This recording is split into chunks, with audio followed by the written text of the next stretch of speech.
আমি লোটে মাছের শুটকি দিয়ে লতা দিলাম। দেখুন কচুর লতি ধুয়ে সুন্দর করে কেটে সিদ্ধ করে নিয়েছি। লোটে মাছের শুটকি ভালো করে গরম পানি দিয়ে ধুয়ে নিয়েছি। তেল দিয়ে নিলাম। এই যে পর্যাপ্ত ফ্রোজেন করে রসুন বাটা দিয়ে নিলাম।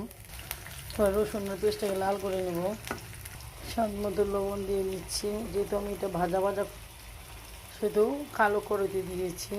কড়াইতে শুটকিগুলো দিয়ে ভালো করে ভেজে নেব। যেহেতু শুটকি দিয়ে রান্না করবো।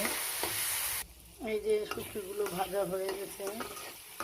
এবার আমি হলুদ মরিচ দিয়ে দিলাম পরিমাণ মতো হলুদ। যখন দেখবো শুটকিতে গ্রান বেড়ে এসেছে ভাজার সুন্দর, তখন আমরা এটার ভিতরে কচুর লতি ঢেলে দিই। কচুর লতি ঢেলে দিলাম।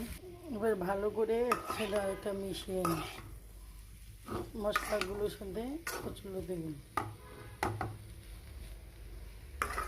এবার অল্প আছে ভেজে ভেজে রান্না করি।